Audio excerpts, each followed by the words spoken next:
Salam alaikum à tous. Nombreux sont les gens aujourd'hui qui vivent sans se rendre compte d'une chose. Le temps passe, des milliers de générations d'hommes et femmes ont vécu, les prophètes que Dieu nous a envoyés pour nous rappeler les buts de la vie sont venus. Ces messagers nous ont montré l'exemple à suivre. Le dernier, Mohammed sallallahu alayhi wa sallam, nous a laissé le mode de vie parfait à suivre. Il nous a tout dit, tout ce que nous avions besoin de savoir. Il nous a dit beaucoup de choses sur l'avenir, sur ce qu'il se passerait après sa mort. Il nous a prévenus sur les dangers qui viendraient inévitablement, de manière à ce que les musulmans soient prêts et ne soient pas surpris, qu'ils savent à quoi s'attendre pour rester fermes dans leur foi. Dieu ne laisse jamais les croyants dans l'ignorance. Il a transmis à Mohammed sallallahu alayhi wa sallam les signes de la fin des temps. Ne vous rendez-vous pas compte que la mode d'aujourd'hui est l'inverse total de ce que notre prophète nous a dicté de faire? Il nous a recommandé le bien, l'entraide envers les autres, la gentillesse, la douceur, l'aimabilité, la fidélité des maris et épouses. De ne pas être orgueilleux et fier. Et que voyons-nous aujourd'hui? Le sexe de toutes parts, l'infidélité qui mène à tous ces divorces, le stress des gens. Jamais la population n'a pris autant de médicaments qu'à notre époque. Le nombre de somnifères vendus pour aider les gens à dormir a décuplé. Mais pourquoi? Allah ne nous a pas créés pour passer notre temps à autant travailler, à vouloir avoir autant de désirs matériels qui nous obscurent l'esprit. Les gens sont stressés à cause de leur volonté à gagner toujours plus d'argent. Les jeunes perdent leur santé aujourd'hui à gagner de l'argent pour ensuite la dépenser plus tard afin de retrouver leur santé. Mes frères et sœurs, les meilleures choses, Dieu nous les a données. L'islam, la santé, un mari, une femme, des frères et sœurs, etc. Regardez les gens aujourd'hui, ils se mettent en colère très rapidement. Les films d'aujourd'hui vous montrent que l'homme fort, c'est celui qui est musclé et qui frappe tout le monde, que la femme bien est celle qui pèse 50 kilos et qui montre son corps à tous les hommes. N'avez-vous pas l'impression d'être des objets? Le prophète Mohammed a dit, le véritable homme fort, c'est celui qui sait contrôler sa colère. L'homme fort, c'est celui qui, quand il a l'occasion de pouvoir frapper quelqu'un, de se venger de quelque chose, il sait se contrôler et ne le fait pas. Peu de gens sont capables de ça aujourd'hui. Qui sait contrôler ses colères? Quelle femme ou homme, lorsqu'il est énervé, est capable de se calmer comme ça? Un homme est venu voir le prophète et lui a demandé un conseil. Et celui-ci a répondu, ne te mets pas en colère. Plusieurs fois, l'homme a reposé la question, et à chaque fois, le prophète lui a répondu la même chose, ne te mets pas en colère. Écoutez bien cela, mes frères et sœurs. Le messager d'Allah, que la paix et les bénédictions d'Allah soient sur lui, a dit, celui qui est facile à vivre, calme et doux, Allah lui interdit l'entrée en enfer. Le messager d'Allah a également dit, le bon comportement est la meilleure chose qui ait été donnée aux gens. Mais il nous a également dit que viendra une époque où les gens ne respecteront plus rien ni personne, au point que les enfants insulteront leurs parents, etc. Mes frères et sœurs, ce sont des choses qui se passent aujourd'hui. C'est devenu quelque chose de banal. Et le prophète Mohammed a dit, lorsque viendra cette époque, ce sera la fin des temps. Il nous a bien expliqué que parmi les signes de l'heure, l'apparition de la grossièreté et de l'indécence. L'impudeur et le vice se répandront, avec notamment la généralisation de l'homosexualité et du lesbianisme. Et que se passe-t-il aujourd'hui, avec le mariage homosexuel autorisé, etc. Ils banalisent de plus en plus ces actes, de manière à ce que cela paraisse normal aux gens. Mais dites-moi, quand nous voyons que lorsqu'un homme et une femme ont des rapports et que cela donne un bébé, c'est bien que les choses doivent normalement aller dans ce sens. Car deux hommes et deux femmes peuvent faire ce qu'ils veulent, ils n'obtiendront jamais un enfant. Le prophète sallallahu alayhi wa sallam disait à ce sujet, la fin du monde n'aura pas lieu tant que les gens ne s'accoupleront pas en public dans la rue comme le font les ânes. Et quand nous voyons aujourd'hui tous les films pornographiques produits, les gens qui n'ont plus aucune pudeur et aucune estime d'eux-mêmes. Parmi les signes de l'heure, la généralisation de l'adultère. Cela n'aurait pas pu se produire à aussi grande échelle avant, car aujourd'hui, avec tous ces moyens de rencontrer des filles ou garçons, avec le téléphone, Facebook, Skype, etc., c'est tellement simple de rencontrer quelqu'un et de commettre l'adultère que tout le monde le fait.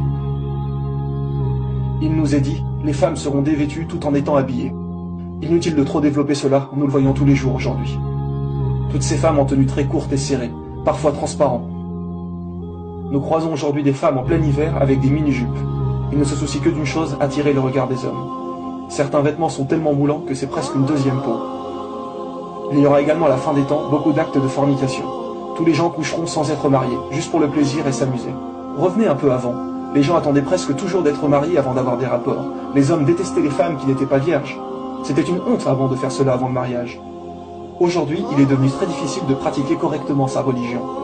Les jeunes femmes n'ont pas le droit de porter le voile dans les écoles, on trouve du porc dans de nombreux aliments, les musulmans se font critiquer de partout, etc.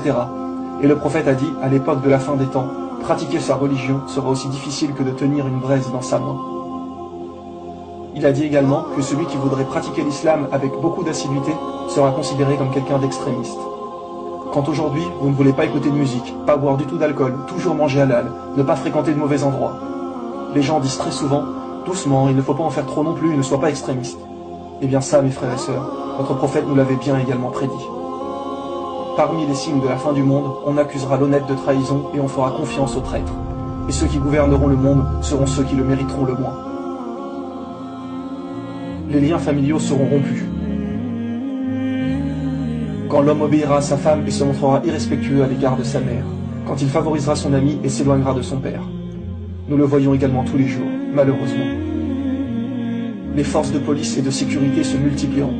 Ne voyons-nous pas de plus en plus de policiers autour de nous?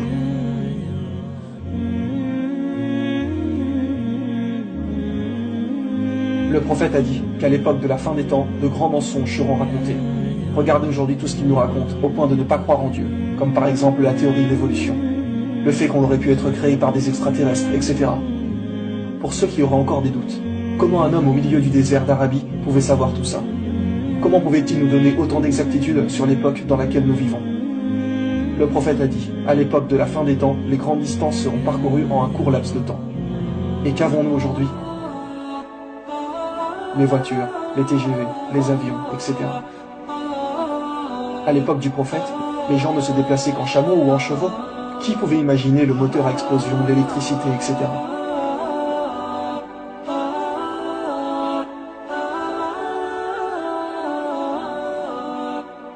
Vous savez, même sans parler de religion, la science nous prouve que nous sommes dans la fin des temps. Nous savons aujourd'hui que des centaines d'espèces d'animaux meurent, dans de nombreux endroits de la Terre. Il y a des pluies d'oiseaux, des milliers de poissons que l'on retrouve morts à flotter dans l'eau, dû principalement à la pollution. Le réchauffement climatique, 55% de la calotte glaciaire a fondu entre 2003 et 2008. L'économie ne cesse de chuter. Les scientifiques le disent, que la Terre ne pourra pas tenir encore longtemps comme cela. Une guerre est sur le point d'exploser, quand nous voyons ce qui se passe dans les pays arabes, Syrie, Égypte, etc. Et rappelez-vous que jusqu'ici, nous avons mentionné que des signes mineurs. Et ceux-ci sont tous arrivés en une cinquantaine d'années environ, car le prophète a dit qu'une fois le premier signe majeur arrivé, ces signes majeurs se suivraient tels les feuilles qui tombent d'un arbre, donc très rapidement. Et quel est le premier signe majeur? La guerre entre les musulmans et les non-musulmans, ce qui est sur le point d'arriver. Voici encore d'autres signes miraculeux. Le prophète a dit que les signes majeurs n'apparaîtront pas avant que des montagnes à la Mecque n'existent plus. Aujourd'hui, avec tous les travaux qui s'y passent, ils ont rasé des montagnes pour construire des bâtiments. Des montagnes qui existaient encore il y a quelques années, qui ne le sont plus aujourd'hui. Qui pouvait savoir il y a 1400 ans que des montagnes seraient détruites? À l'époque, il n'y avait aucune technologie pour faire cela.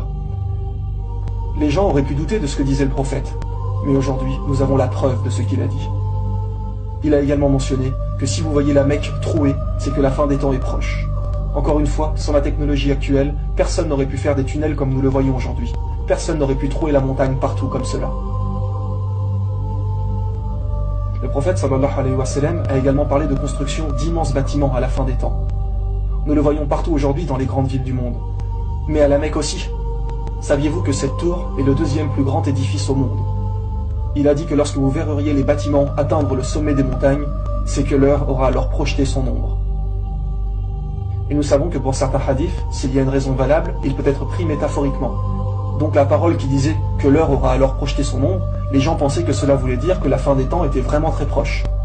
Seulement depuis 2012, nous avons la tour de l'horloge qui projette son ombre sur la Kaaba. Et comment appelle-t-on l'horloge en Arabie Saoudite? As-Saha, qui veut dire l'heure. Donc en réalité, c'est à prendre littéralement. L'heure projette son ombre sur la Kaaba. Rendez-vous compte de la précision des choses. Le prophète nous a tout dit, pour que nous comprenions et sachions que la fin des temps est très proche. Pourquoi ont-ils construit cette tour? Certaines personnes se diront. Mais sachez que ceux qui gouvernent l'Arabie et qui l'ont fait construire ne sont pas du tout des gens bien.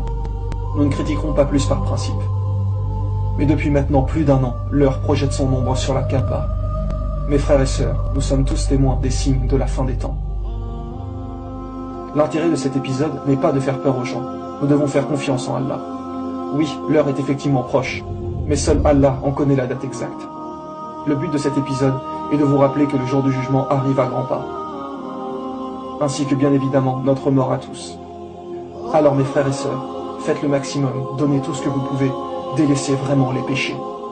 Ne nous laissons pas tenter par cette vie qui est sur le point de disparaître.